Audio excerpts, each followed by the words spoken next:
Hello? Can you guys hear me? We can. Okay. I'm trying to see why I can't see anyone. Do you guys have your cameras off on purpose? That's fine. I just didn't know if something was wrong on my end. Yay, nay, thumbs up. Hold on, let me go to my chat.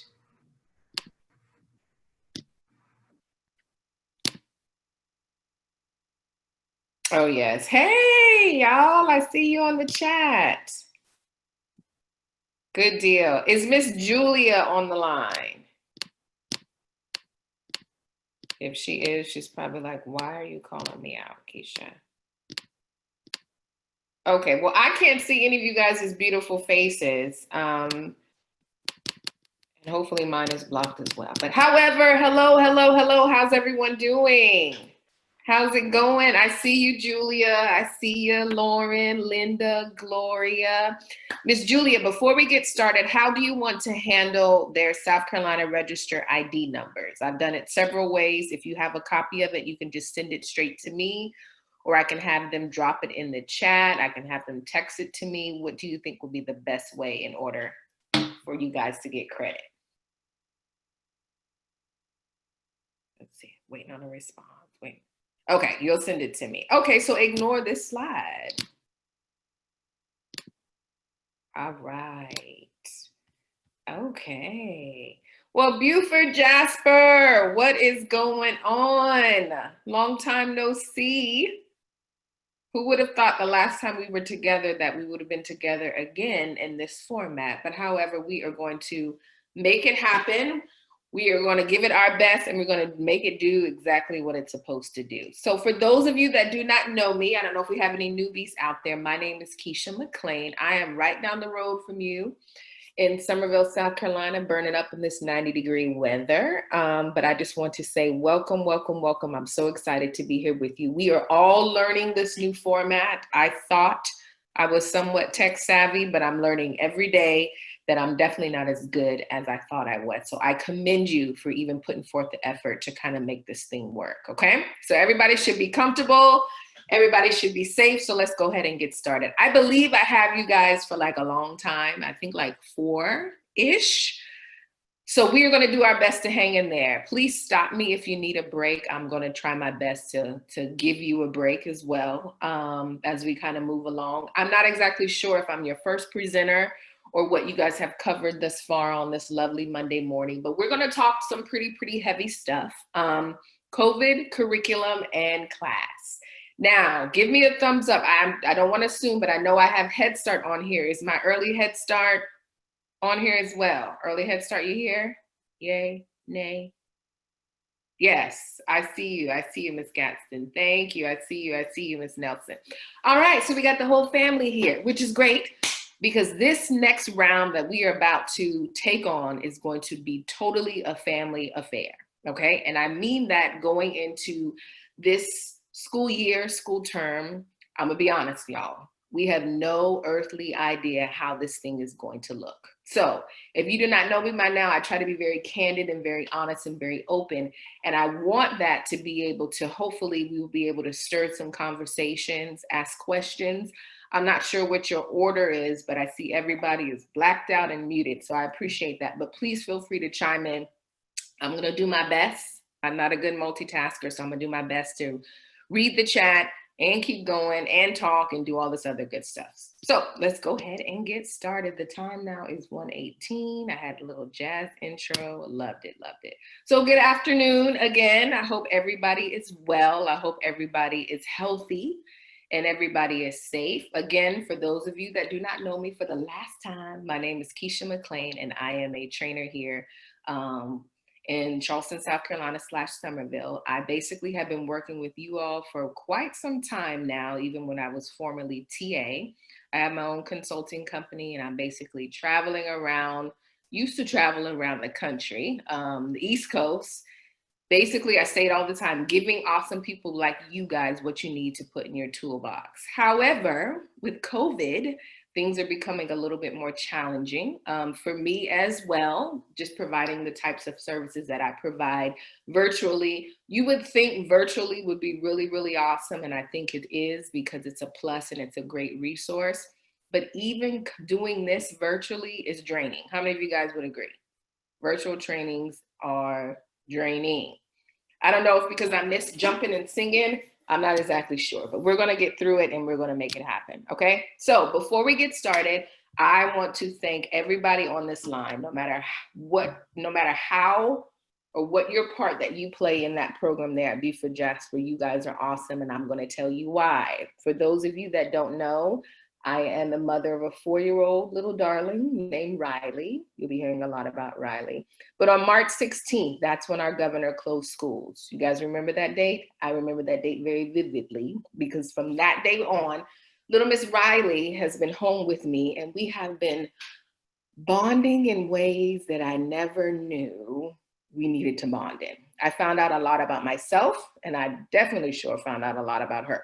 So I want to thank you for, even since March 16th, taking up the courage to continue to provide services for children and families, whether that's virtually, whether you did a drive-by, whether you sent an email, whether you dropped off a care package, anything that you did to basically be thrown in the opportunity to still stay connected on a whim. You guys deserve much kudos and much praise for what you've done and what you're continuing to do. So give me some claps or something in the chat, because y'all are like totally muted out there. So give your hands a hand clap. Hand clap, hand clap, hand clap. You guys did an awesome job. Whether you felt it was successful, it doesn't matter, because it was something that we never did before. So just the opportunity to learn from it. Hopefully we're going into this next season. I say season because hopefully it will change soon. This next season dealing with Head Start and COVID-19 and how that all comes together. So we're going to go ahead and get started. If you did not catch my slide, the title of my slide is the title of my training, is Class, COVID, and Curriculum, and how exactly that looks. So now y'all are going to have to talk to me on this one, or give it to me in the chat. We're going to do a little icebreaker. Like I said, March 16th was the magical day that schools closed, and a lot of us have been home, right? So since quarantine, what in the world have you been doing? I heard someone on talk radio say the other day, if you come out quarantine the same, then that is totally on you, because we've had more time, I think, that we've ever had afforded to us. Now it's up to us of what we did with that time. So this is what I've been doing. Pretty boring. I'm pretty sure a lot of you guys can agree, right? Miss Linda, I'm so with you, so with you. Yes. So what have I been doing? I've been watching a lot of TV, but I'm learning that my attention to TV is not really on it. I really can't last too long. I've been doing a lot of social media, which I think is a good thing and a bad thing, because sometimes too much information can literally overload you, but you have to stay connected so you can really, really know what's going on. Another thing that I've been doing is spending a lot of time with my family, whether that's my husband or whether that's Riley or whether that's my extended family. I'm from Charleston, so I have a lot of folks here. As much as possible, but again, when COVID started revving up, we haven't been able to do too much, but of course, me and that little girl have been doing a lot more things than we've done before. So I'm very grateful for that. And then my last picture down there is I've been cooking more than I think I've ever cooked in my life. And not only have I been cooking, I've been eating more. I don't know if y'all can attest to that. You know, maybe it's just me, but I've actually been baking more. I'm kind of fancy now, y'all. We do cupcakes. We started off with peel and bakes, but now we do cupcakes. So I'm pretty sure by the time COVID is over with, I'll be up to a pound cake or something really fancy. So let's see. People said I've been reading. I've been spending time with my babies. I've been creating gift boxes. Nice. Eating. Yes, me. Drawing closer spiritually. Teaching my daughter how to cook. Absolutely nice. Running behind my child. I'm with you. Went back to school. Kudos. Y'all out there working hard. Anybody else got anything interesting that they've been doing since COVID? Oh, someone's been tutoring. Nice, nice, nice, nice. Return to college. Okay, Miss Brown, that's what I'm talking about.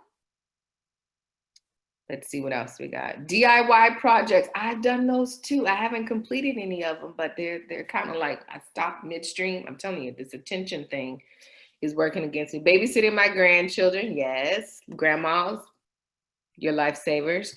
Reading more. TikTok.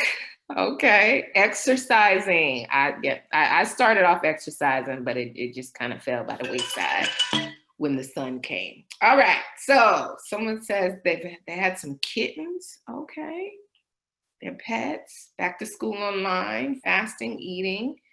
Okay, making face masks. Yes, definitely. Running air, raising baby chicks. Okay, Simone, let me find out. Okay, y'all been busy. Y'all been busy. All right, so let's keep it right along. Keep it right along. I must say, y'all are not going to talk to me, but I'm going to get it out here. Someone's going to hit the unmute button one time. Spending time with my grand, walking, planting flowers. Yeah, I try to be fancy and do the planting thing, but we just haven't. I bought the stuff, but I didn't have no dirt. So I just figured we'd go get dirt from somewhere outside, how they did it back in the day. So we'll see. All right, let's go ahead and address the elephant in the room. I'm pretty sure you've heard enough about it. You probably hear too much about it, but we are going to talk about COVID-19 and how that's affecting the world of early childhood education. We are actually walking into a time that we've never, ever seen before. I don't know if anybody could have predicted where we are as far as how this is changing the dynamics of early childhood education, from the administration to the teachers to the families to the children to just the quality interactions that we all know children need to thrive. I think this is also hitting us a little bit harder because we know what effective learning looks like. And effective learning is built through relationships, and it's also built through the sense of touch. Two things that this particular virus now has definitely handcuffed us as far as our positions as educators and early childhood professionals to really, really be effective and to really, really meet the needs of our children and our families. Okay? So, all right, so let's dive into it, dive in it. Now, since everybody's sending it on chat, maybe y'all will be a little bit more open since nobody wants to talk to me yet.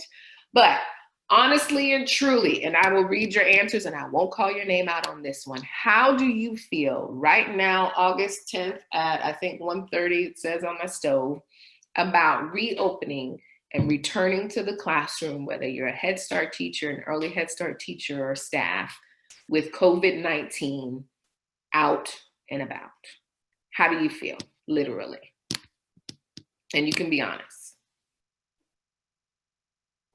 Someone said scared, unsure, a little scared, and you can pick one of my emojis if you want to. I think I felt all of these at one particular time, sometimes in the same hour, within the same week, because it has been very, very emotional and very, very draining as well. So I see not comfortable, I see overwhelmed, concerned, worried, absolutely nervous. I'm with you. I haven't seen nothing that I have not felt. Skeptical, absolutely very uncomfortable. And just to remind you, I'm coming from a mindset of a parent, of a trainer, of course, of a former teacher, curriculum specialist, the whole nine. So I definitely feel you. Someone says all of the above, all of the above, all of the above. Now, think about it. If this is how we're feeling, how do you think our parents, stressed? Yes. How do you think our parents are feeling about the fact of bringing their children back to a face-to-face environment or even virtual? We don't necessarily know. How do you think they feel, our parents and our families? Anybody? I say confused. Okay. Stressed. Okay. 10 times elevated. Okay. Now, one more I want you to think about and reflect on. How do you think the kid, oh, someone said relief. You're right, because it's hard out here when we're used to taking our children somewhere else.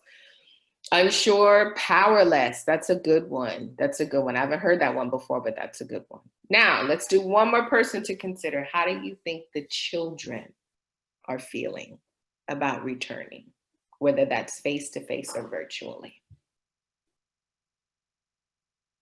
Excited? Stressed? Okay.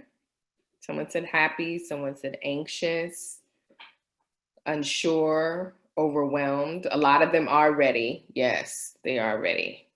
Like I said, I think my daughter thought this was pretty cool at first, but she's about tired of me and ready to go somewhere too, other than here. Ready to see their teachers, absolutely. Ready to get back to school, ready to get back to their friends, absolutely, absolutely. Happy because some kids don't necessarily realize what's going on and to the extent of it. That's absolutely a good one. Hesitant, absolutely. So thinking about all these feelings that we're trying to consider, our own, those of our families, and those of our kids. If you had to rate on a scale of 1 to 10, 10 being, hey, I'm ready to go, 1 being, I don't even know quite about, how would you rate it? Yourself and where you are emotionally about going back into the classroom. Someone says a 1, someone says a 5, someone says a 7. Okay, I got some 2s, I got some 6s, I got an 8. All right, 3, 2.5, love that. A 1, a 6, a 5. Okay, so just like my emoji slide here, we don't really know. We're kind of here, there, kind of all over. And that's to be expected because, again, we're walking through a period of time, a moment in time, that we have no idea how to handle this. We are technically building this bridge as we walk across it. And that could be very frustrating because everybody wants answers. Even for the school districts, everybody's sitting back waiting. Give me something to go on. What's it going to be? How's it going to look? What exactly are you saying? What are you going to do?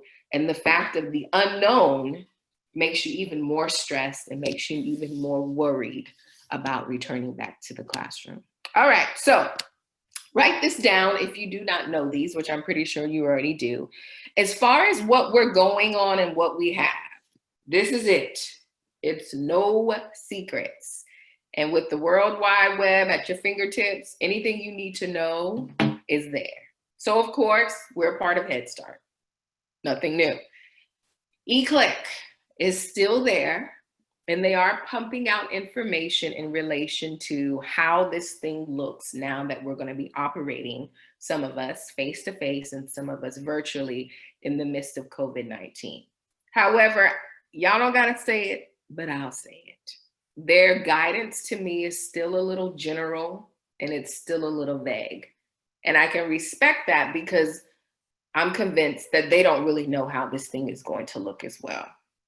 The Head Start performance standards are still the Head Start performance standards, meaning there's the expectations of the standards still going forth in the everyday classroom is still there.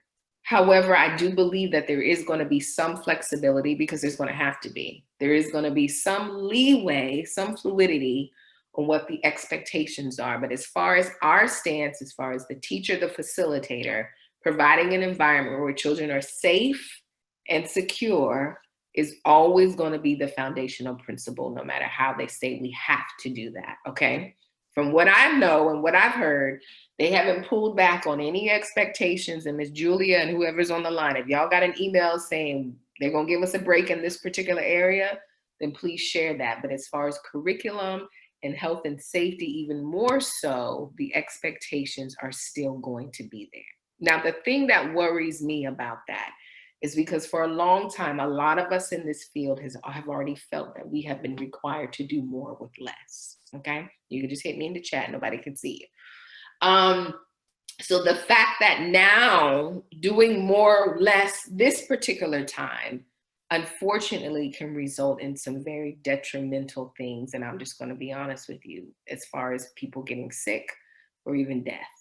And so that's the scary piece of this thing of how we're getting ready to tackle it. However, eClick is always going to be your primary source for Head Start. My folks that are in school, that's how I got through graduate school. eClick, everything you need to know is on there outside of what's going on today. Now, caring for your children, have you guys heard of it? If not, write this one down. You can get this virtually. You don't have to order it. I'm pretty sure there's hard copies somewhere in your facilities, just in case you got some downtime and you want to read. These are the National Health and Safety Standards for early care and education programs. So whether you're at the YMCA, or whether you're at Head Start, or whether you're at Jelly Beans Daycare, these are national health and safety standards that basically address the health and safety needs of children in an early childhood education environment, whether that's group care, infant toddler care, after school care, family child care. Those are the national standards. Now, let me say this. As you know, the national standards are going to be probably about 50 notches above the South Carolina DSS licensing standards. These standards always supersede the licensing standards because they're kind of looked up as the minimum. Us being Head Start, our requirement, of course, is to be quality program, providing quality learning experiences every day. And if you are associated with NAYC or accredited by NAYC, they basically mirror what's in caring for our children. All right, next, the American Academy of Pediatrics. We've kind of heard that, especially if those in early Head Start, if you had your own children. This is like our national agency that we look for our marching orders when it comes to health and safety of young children, okay? Anything from as far as what to do, how to do it, why you shouldn't spank, why you should limit screen time, all those things now medically come out of this particular agency. This agency, to me, again, I have felt has been very general and very vague. They have basically said some statements into relation to children returning to school and have since backtracked some of those things. But however, they're still our national agencies. And so anything that you're looking for, anything new, hot off the press, continue to use them as one of your primary sources. And then last but not least, the CDC. Everybody has seen, you guys, everybody has a copy, awesome. CDC, everybody knows about the CDC, right? We've heard about them. We haven't heard about them this much ever before, or at least I have not. Again, they have been giving the marching orders on how it looks as far as returning to the classroom and group care and child care. I've read some of those recommendations. I have some of those in my slide. It makes me wonder who was with them when they wrote it, but nobody asked me and they never did. However, if you want to look for things of what specifically that addresses child care in COVID-19, the CDC is who's issuing our guidelines. And as you guys know, it's been a lot of back and forth, a lot of conflicting statements. What do we do? How does it look? But the main takeaway from this slide is the CDC and the Academy of Pediatrics change like the wind. Hopefully they're doing it based on science and research, but sometimes I think they're doing it based on other things that may not be in the best interest of children and families. However, those are our go-to agencies when you need to find some information and again, begin to stay abreast of what's going on because the stakes have changed, y'all. It's just not the fact that we have a tripping hazard and they might fall and bump their head. We're actually dealing with some real deal stuff that can be detrimental. Okay, so those are your things. Those are my go-tos. And it looks like everybody has a copy of that, so that'll be wonderful. Now, in addition to all of that, Head Start is still our guiding source. You guys know this. I'm not going to beat you over the head with this. This is our pyramid. At the bottom of the pyramid, what does it say? Let's see if anybody's going to dare to talk to me. Anybody? No? Like, don't set us up, Miss Keisha.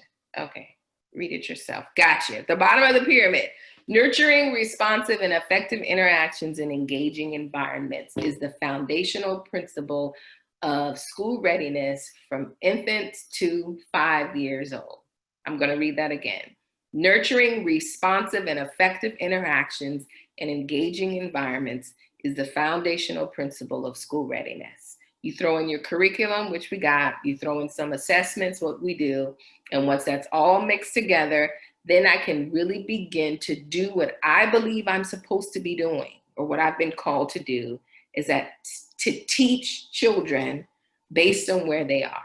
Okay, in a nutshell, COVID-19 has basically wiped off that bottom half. Nurturing environments. How am I going to do that with the mask, Keisha? Responsive. Oh my goodness. Am I supposed to pick the baby up? That's not 6 feet apart. Effective interactions. How effective are my interactions if they can't necessarily hear or see me if my face is covered? How effective are my environments if now I'm having to drop my baby at the corner and do a football toss and she's crying and I can't even see her off to her classroom. What in the world does this mean? What are the effects that it's going to have on me, my staff, and my children? And how exactly is that going to work? But hopefully we'll get something going. Okay? Y'all feeling all right? Yay, nay? Boy, y'all are quiet. I might just start calling names. Tamira, you have such a pretty picture. No, I'm not gonna mess with you just yet, but you have a nice picture up there. All right, so let's keep it moving.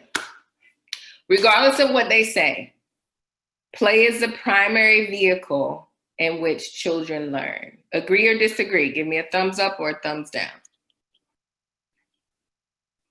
All they do is play all day. Yeah, I used to get offended by that, but now I don't, because you're absolutely right. So now how is that going to look with everything that they are saying we should or should not be doing? Okay? Because children have that that innate ability to want to play, not necessarily with a bunch of people, even if it's by themselves, we're still going to capitalize on that. Now, that might look a little different, but we're still going to be able to use that as our foundational principle, okay? Now, you guys know this, no need for me to go into too much detail, but there's different types of play where children play by themselves, they play together in a group, they mimic each other. You have some that just watch others play, some that don't know how to insert themselves in play, and then you have some kids that invite others to play. All of that is still going to happen in the classroom. Can that happen if children are 6 feet apart? It can happen. Will it be as effective? I'm not necessarily sure. But regardless, play is still going to be your foundation and your principle, whether that's with each other or with activities or through interacting with you. You're still going to be monitoring play in a way to chart developmental needs and concerns, is also as children continue to reach other levels of development. That's still there. We're not taking that away. Okay. Now, here we go. Getting into the good stuff here. Hold on, give me 1 second, y'all, because my screen is filling up and I can't see. Okay, so the education component, this is what we're going to try to address in the next few moments that are mine. We're going to talk about ratio, primary caregiving, and absenteeism, social distancing, which is a big deal, classroom environments, activity planning, e-learning, and then the magic topic of mask. Are we wearing? Now, ratios. For those of you that have been on it, like I know you have, because you're watching and you're waiting for your marching orders to go back into the classroom. Do you guys remember when this stuff first kind of popped off? The CDC, I quote, the CDC posted something under recommendations. This is another plug that I want to plug in. The CDC is only recommendations. It's not law. It's not licensing standards. It's not the Head Start Act. It's only recommendations and information that's provided that hopefully we will take and we will put into our programs based on what's best for children. With that being said, when my sister sends me a text messages of little children playing on the playground at the child care center on the corner that remain open, and she's saying, aren't they supposed to be social distancing? Aren't they supposed to be having on a mask? The CDC, yes, does recommend that, but it's not mandated and it's not law. And so that's where we get some conflicting messages where they're saying, hey, they say we have to social distance. Yes, they are recommending social distancing, but it's nowhere written in South Carolina licensing standards or anywhere else that it says in a classroom with 17, 3 to 4 year olds, that they have to remain 6 feet apart.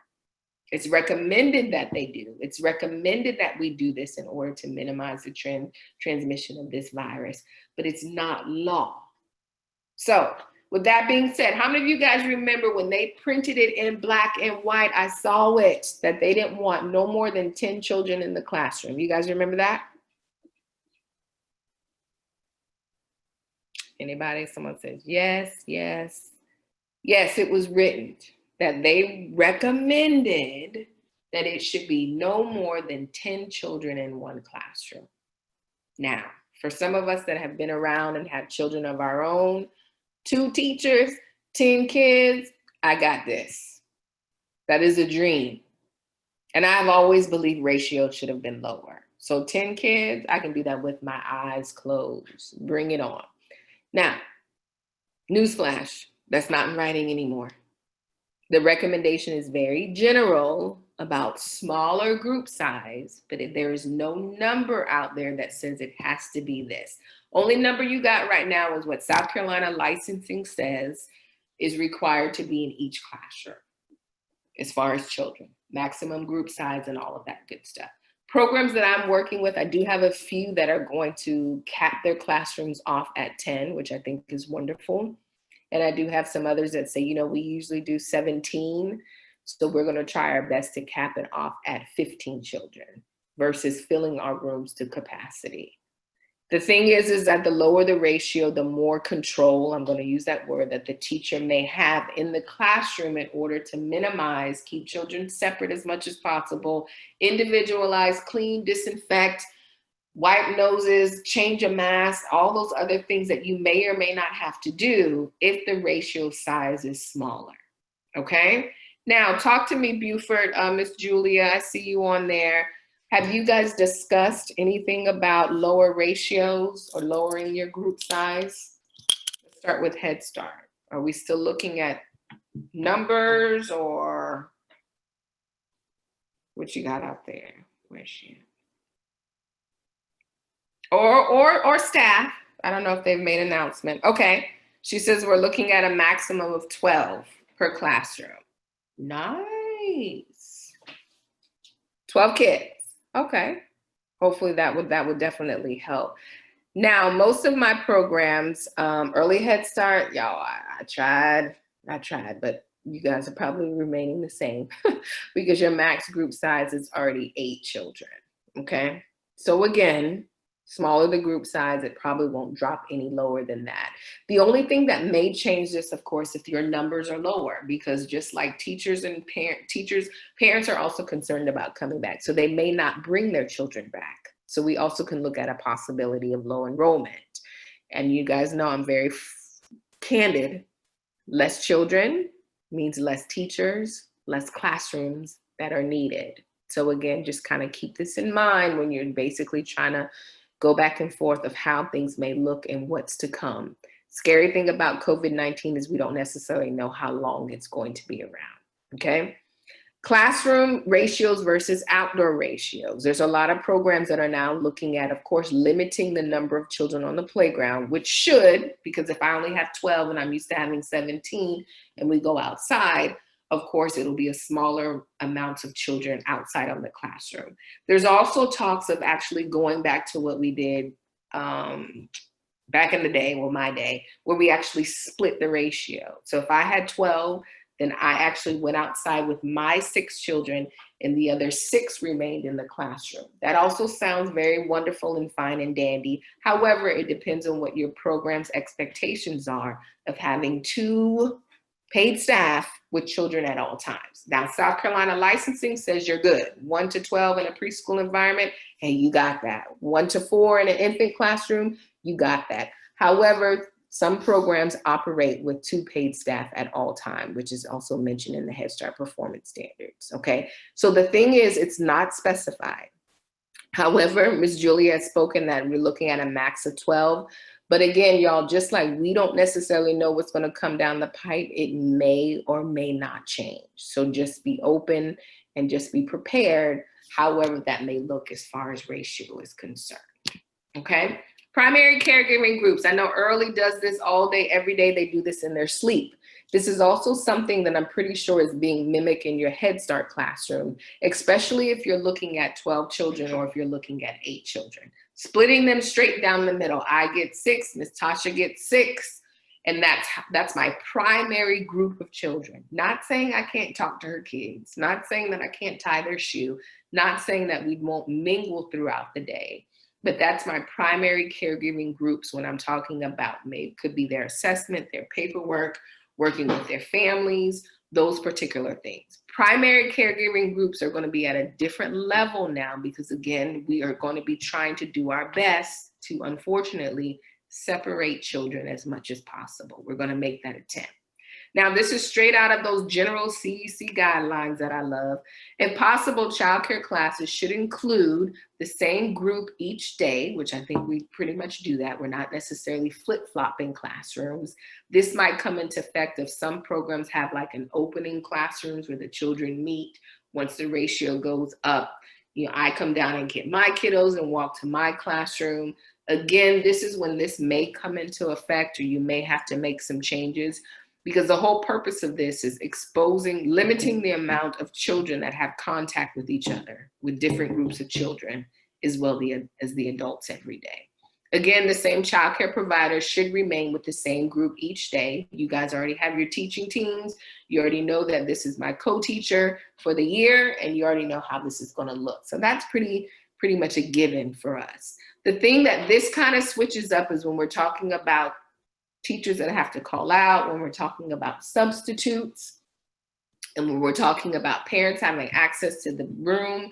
Again, we're talking about the amount of people that are actually going into that classroom. I'll be the first one to say that a lot of programs are eliminating that. Parents are not coming to the classroom.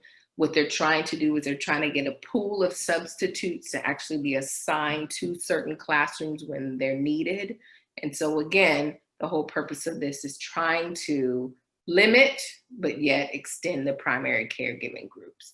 Bullet number 1 and bullet number 2, I just left that in there. That doesn't necessarily, it could relate to us, but this again was if a childcare center closed down and wanted to reopen for classrooms with children with essential workers or healthcare professionals. Most of our parents are essential workers, and I think since COVID-19, we realized that we are too, because an essential worker doesn't necessarily have to be the nurse or the doctor. An essential worker, what we've learned over the last couple months, could be the person that works at Food Line, or could be the Walmart cashier. So again, some programs have considered that families they know within their households, they have medical professionals that they're trying to group those children together in the classroom. It may work, may not, but it's just something to consider as well. All right, absenteeism. Now, with COVID-19 doing what it does, it's going to be a strong possibility that somebody's going to get sick. Now, whether they're sick or whether they have to quarantine, it's a possibility that they may or may not be at school. Meaning teachers, admin, but also the children, as well as the families. One thing that you want to consider now, and you may want to look at as a program, is what exactly does your sick policy say for teachers as well as children?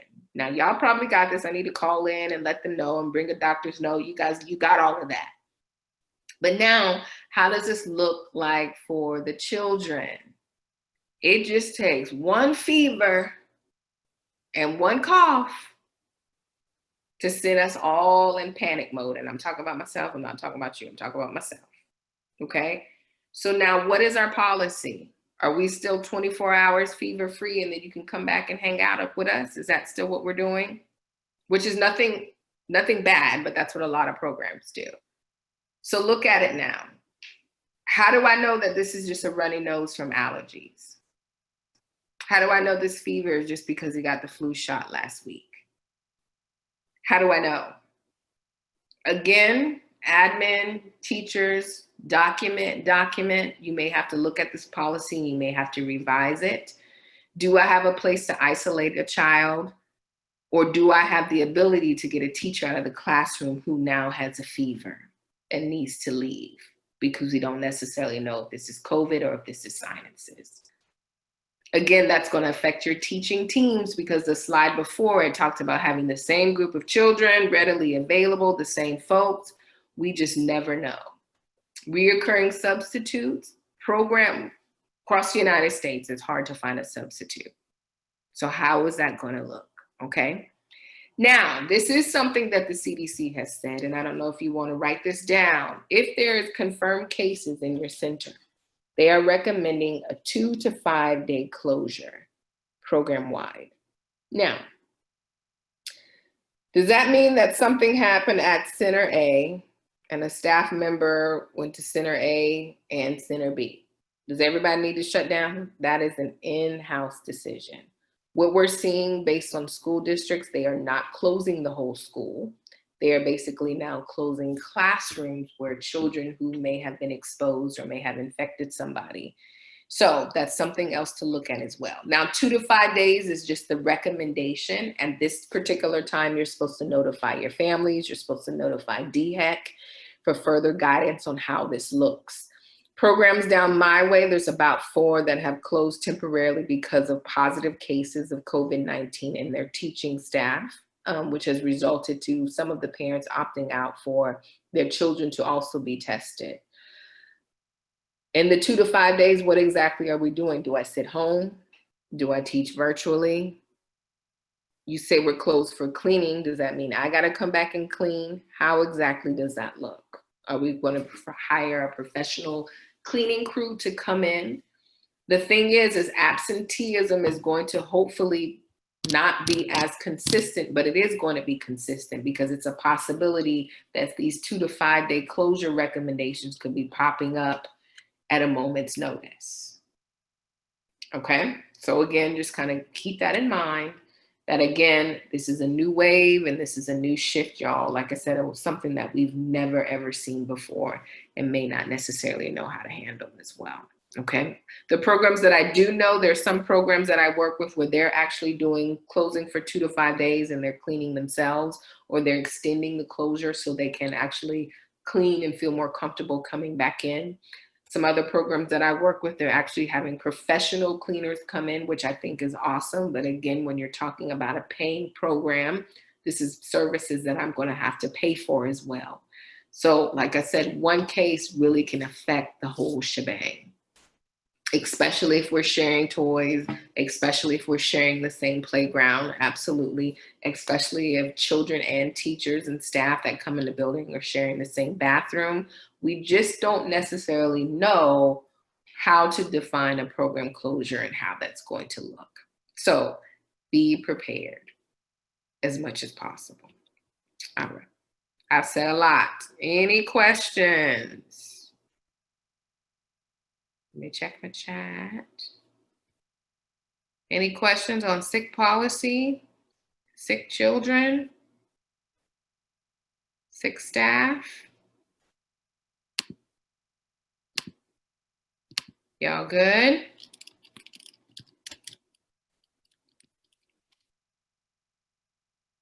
All right, y'all quiet out there.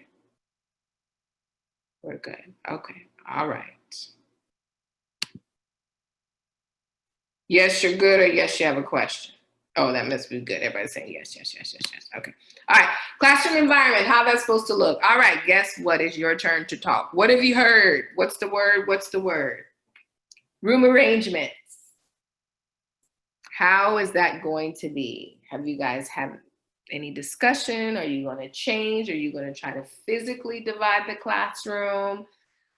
We don't know. Keisha, you tell us. That's why you're here. Talk to me. Someone says, if a child, should a child who has a fever be removed from the class and isolated elsewhere? Yes, that should definitely, that should be health and safety, one-on-one and licensing, as well as caring for our children. If a child sparks a fever, they need to come out of the classroom and be isolated until they can be picked up from an adult. Going to my pickup policy. You guys know I called, and I called again. Grandmama said she was coming. Daddy said he doesn't get off till 5. Look at that, because you guys know, you know how that thing goes as well. Okay. Same with the Tylenol and the Motrin, baby. Speaking of fevers, are we going to be, since I have this on my brain, are we going to be checking temperatures when children come into the classroom? Are we going to be checking temperatures of staff when they come into the building? If so, who's going to check them? If so, how often? I have a program that says we're going to check them every morning and we're going to write them down. Awesome. And then another program said we're going to check them every morning and we're going to check them after nap, because everybody knows if they're full of any type of medication, it usually wears off after nap and a fever could spark. Okay. Not to scare you, but just being open and upfront, because you guys know how it goes when we're talking about sick kiddos as well. So yes, your answer to that is they should be isolated. All right, room arrangements. Your saving grace this year is going to be visual cues. That's nothing new because we've always done this. Personal space, social distancing. Children can get it. Sometimes it's us that makes it a little bit more complicated. But again, if we catch them from the jump and begin to educate them when they come into the classroom, then eventually our goal is to be able to provide a classroom in which they're basically meeting the requirements and the guidelines. Okay, so let's talk about visual cues, toys, and activities, eliminating or limiting those materials. Social distancing. What does that mean to you? Someone hit me in the chat, or you can come off mute. Social distancing, what does that mean? How do you do it? How does it look? Do you do it in your house? What does it mean when you go to the grocery store? Social distancing. Anybody? What's the magic number? 6 feet apart at all times. Yeah, 6 feet apart was good, but at that all times is where we struggle. Social distancing, someone says wear your mask. My house, store, 6 feet plus. Yeah, 6 feet plus, okay. Limiting the amount of space between individuals, wearing your mask, washing your hands consistently, absolutely. Hand washing, sanitizing, all those wonderful things. Yes, yes, yes, and yes again. Am I the only one that when I go in Walmart and I'm suited up in my gear, I feel like I'm rushing now because I'm trying to get in and get out. Like I don't want nobody or nothing to jump on me. So yes, I'm trying. I'm definitely trying the social distancing. And for me, you don't have to social distance because I'm a social distance. So yes, avoid hugs, all those good things. Yes. 6 feet apart. Now, how in the world is this supposed to look? Let's just start with Head Start because early Head Start is even a worse of a migraine. And that's not even a worse, it's not even a word, but okay. So social distancing in the Head Start classroom. What's the first thing that comes to your mind when you hear them say that you are going to have to try to attempt to keep 3 and 4-year-olds 6 feet apart? Bart is holding his head and I'm holding mine too. Can't be done. Stressed. No possible way. Oh, these are my chat topics here. How is this going to happen? Oh, tear. The foundation of your house is falling. Yeah, yeah. Oh Lord. How? Question mark. No way. What's it going to look like? Absolutely. I totally agree. No way possible. And you guys are basically saying this, and I'm agreeing this because you know what children need and how they operate. Children love to give hugs and get hugs. How do we social distance without hurting children socially and emotionally? And you're absolutely right. The last thing that anybody wants to do is to make a child feel that they don't want to be embraced or that you don't want to touch them because of this thing of social distancing. I'll give you a little quick story. I was coming back from Chick-fil-A. It's another one of my weakness. I told you I've been eating. And before I was going to I parked at Chick-fil-A. I was actually going to Publix. When I was going to Publix, they're building a new shopping center. And it was a Sunday. That's why. It was a Sunday and it was hot, y'all. It was like 90 something degrees. And I just happened to look over there and it was a family, but it was just the mom that I saw and the mom at that point. And she was landscaping and edging up the landscaping, long story short. And so I was like, I just remember passing by like, oh my gosh, it's hot. They working on a Sunday, but I didn't pay any mind. So then I was coming back from Publix and then I looked over again and I saw the same mom again, wiping her brow, looking hot because it was hot as all get out. And then I saw her put down her, I think it's a weed eater, help me, I'm not sure. Put down her weed eater and then go over to a little girl.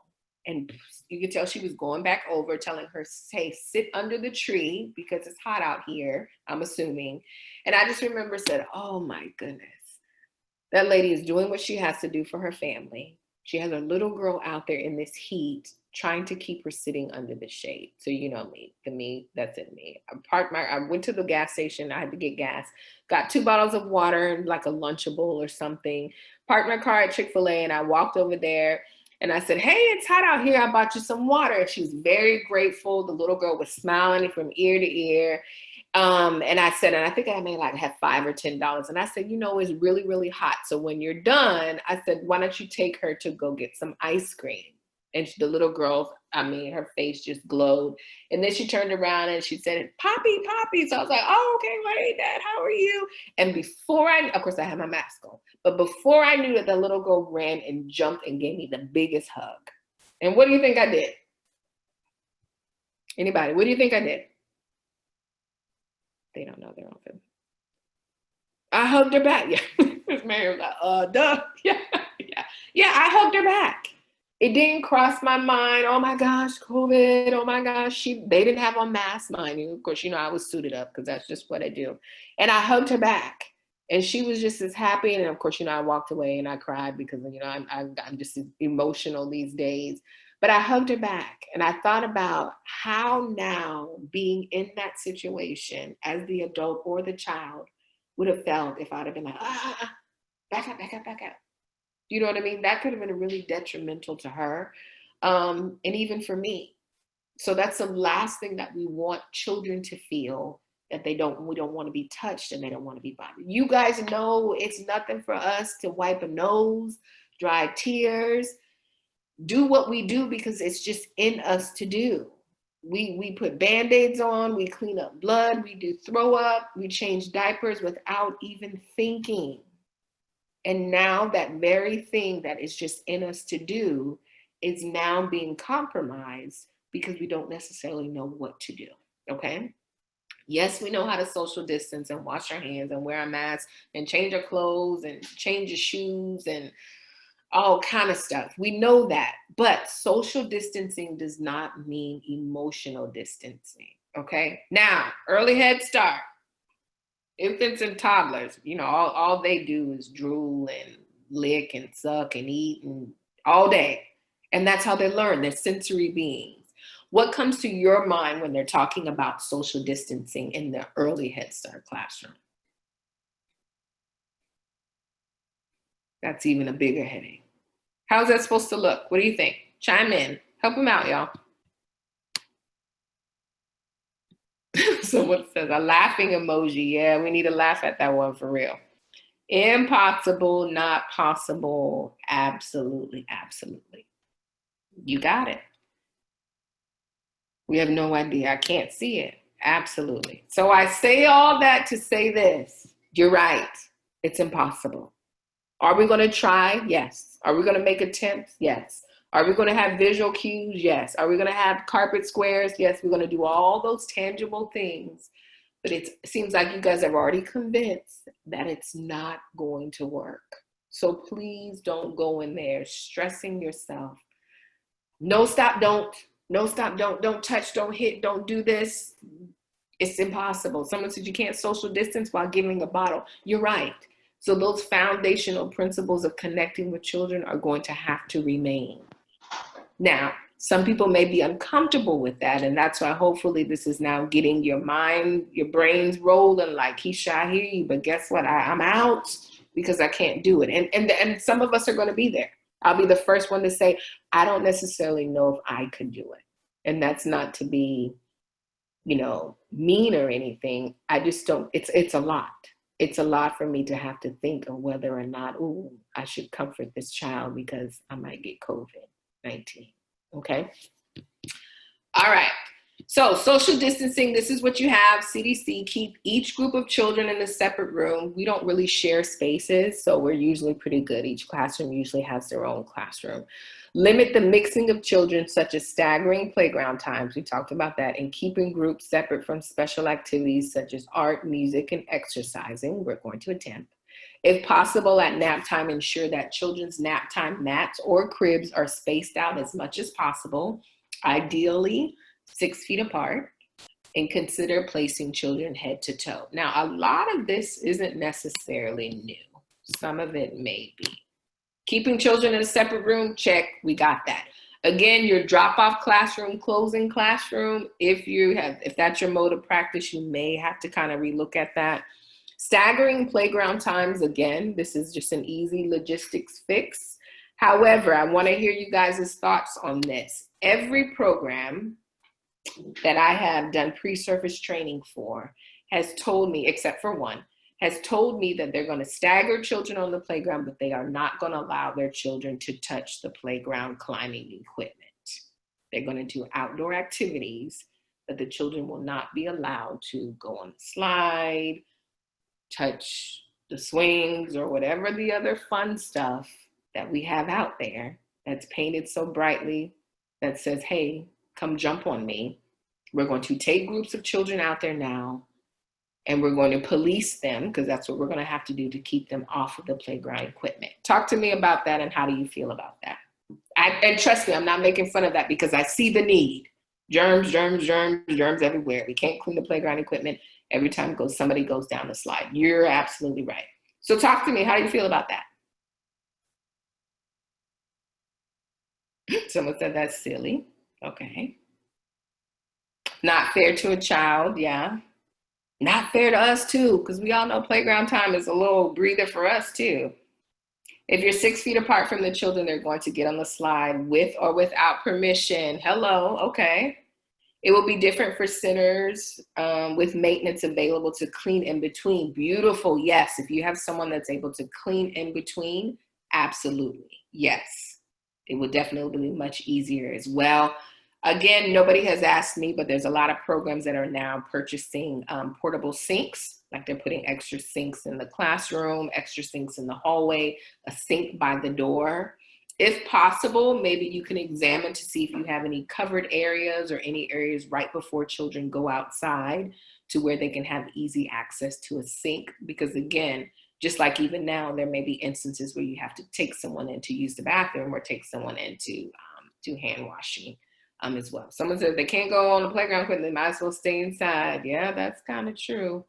No reason to go outside. And someone says, could we use Lysol now that we're outside? I don't know if you mean as far as the Lysol on the equipment or if you're talking more of the hand sanitizer. Rule of thumb here, right now, again, our chemical defensive action is still bleach and water. If you guys are using anything else, it needs to be approved by your admin, and it also needs to be accompanied by an MSDS form, which is material data and safety form, which says that, hey, we can use Lysol in the event a child sucks on a Lysol wipe and chokes. That form tells you what to do. As of right now, bleach and water is what we're doing, and bleach and water made every day. Again, since things are changing, they're going to be a little bit more, pay a little bit more attention to these types of details, that bleach and water is used every day. So you may have to bring some bleach and water solutions outside, just in case you do have to sanitize as well. Hand sanitizer, I don't know if that's what you're referring to, but as of right now, it is written that soap and water is our go-to, unless soap and water is literally unavailable. It says that hand sanitizers may be used. To err on the side of caution, people said, no way, Jose. But I'm glad you mentioned that, because regardless, it's going to pop up in classrooms, it's going to pop up in book bags, it's going to pop up in diaper bags, and you may even have some parents encouraging their children to use hand sanitizer. A teacher already said, hey, they got the little clips and the cute little rubber hooks, and they got hand sanitizer everywhere. So definitely please be aware of that. It's poisonous, it's a chokeable, and it should be out of reach. The standard says if no soap and water, that means you guys are out at the zoo and you're having a picnic and the bathroom went out in the whole zoo and you have no soap and water. That's when they're saying that's an opportune time for hand sanitizer. Double check that. Your leadership may allow you to do something different, but as of right now, it's soap and water is the thing to be. Even if kids are not playing on the equipment, they're playing with each other. This whole thing is silly. Yeah, but that's another thing. Who sent that comment. Not only are they saying they're not playing on the playground equipment, but they're going to actually keep them separated. So if my class goes out, Miss Julia's class goes out, and Miss Leah's class go out. We're all supposed to be on the playground looking at the slide, but you're doing outdoor activities here, I'm over here, and we're still separated. Now, again, this is how some folks are interpreting this social distancing. Again, you have to do what's right for your program. But in addition to this, we're still washing our hands, right? It sounds like you guys are going to be very fortunate to have the playground equipment clean throughout the day. So those things still have not changed. Nap time, again, separating children. Smaller groups are always better. So you may definitely now need to implement, which I've always been a fan of, 2 large group times, 2 separate times. You have your 6 over here, I have my 6 over here, and we're doing large/small group. So again, begin to think of creative ways in the classroom. I'm talking about Head Start early. You could try. It just depends on how much you got in you that day, but it probably will not work. This last bullet, though, is nothing new. Children should always have been separated during nap time. Ideally, the standard before this was 3 feet apart. And if you could not do the 3 feet apart, it was always recommended that children be placed head to toe when they're down for nap time.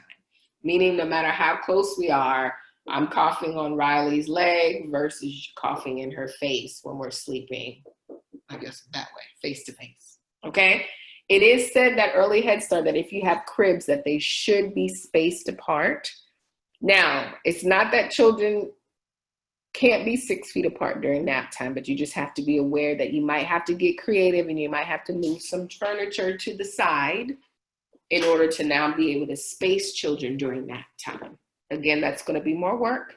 However, you're just going to have to hope that it works and hope that your room is large enough to be able to make this happen. But if not, don't fret. 3 feet is totally acceptable, but also make sure that children are head to toe regardless. Personal space, again, it's all about educating children coming in, just how we educate them on when to wash our hands and when to go to the bathroom and how to dump their plate and how to serve themselves. Again, educating them from the jump on what's acceptable versus what's unacceptable when you're talking about personal space. Notice I didn't say social distancing, but there's nothing wrong with now floating that term out because most likely they're hearing that as well, okay? Now, visual cues is going to be a lifesaver for you. This is definitely not 6 feet apart. Like I said, the 6 feet apart thing probably is not going to work for all of us. However, this is a visual cue to me that I can say, this is my spot and this is your spot. And if you want to get creative, you can talk about fractions, you can talk about squares, you can talk about how many, who's next to, left, right. You guys know how to do it. But again, this is just an idea now to begin to think about a social distancing / separating children as much as possible in the classroom and working with what you got. This again right here is nowhere near 6 feet apart, but however, it's a visual marker of personal space. And it looks like they have more room in the classroom to where they could actually space children out as well. Early Head Start, this might be something that you might want to try to implement where you can space the hula hoops out and make it a nice game about this is my area. You can make an attempt to see if that might work. Again, this is not 6 feet apart, but when we're talking about personal space, this is something that you could also consider. I've also seen this personal space hula hoop thing used for children that need alone time or time away. They were able to go get the hula hoop in the classroom and go to a safe spot in the classroom. And no matter where my hula hoop was and where I was, this was my particular space that says, these are my blocks inside my space, and you are not to come into my space. So again, it's also a visual cue and a visual reminder. Again, this is another example of what we're seeing as well. A visual separation. I guess it doesn't matter if everybody's going to be able to dip their hands in the crayon bucket, but you guys know what I mean. This is a little fuzzy, but I don't know if you can see this. My hula hoops again here of children walking into the building and walking out of the building. You guys see this in Philo and Piggly Wiggly and Food Lion and wherever you go, Publix.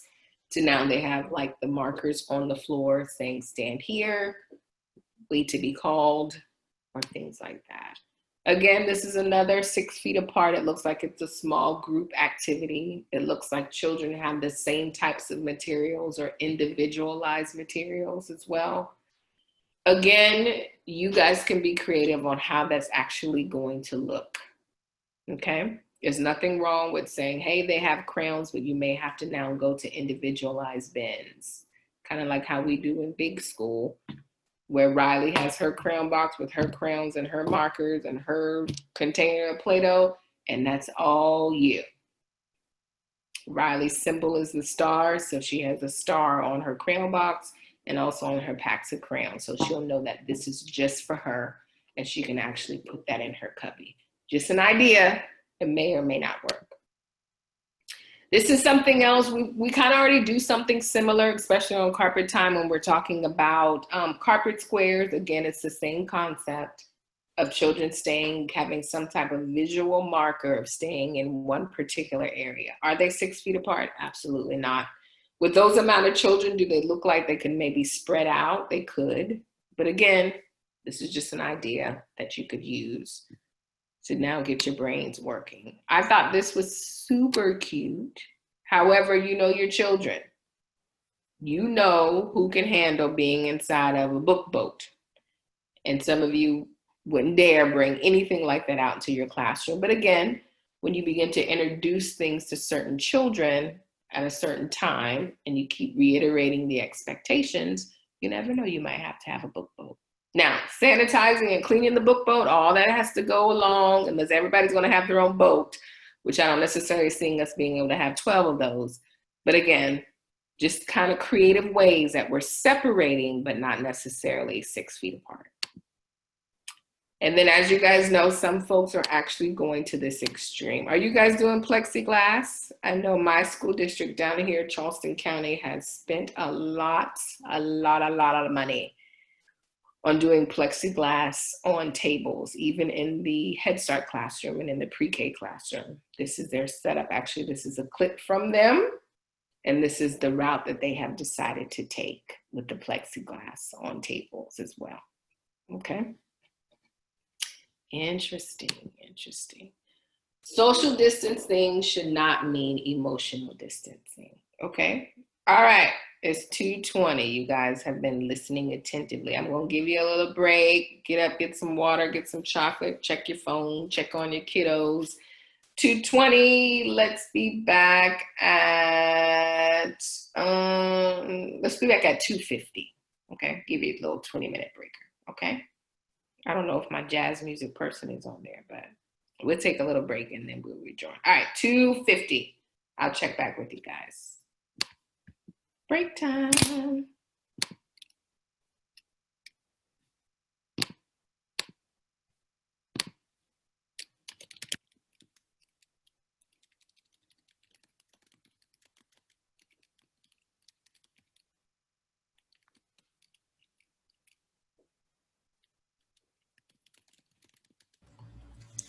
Keisha.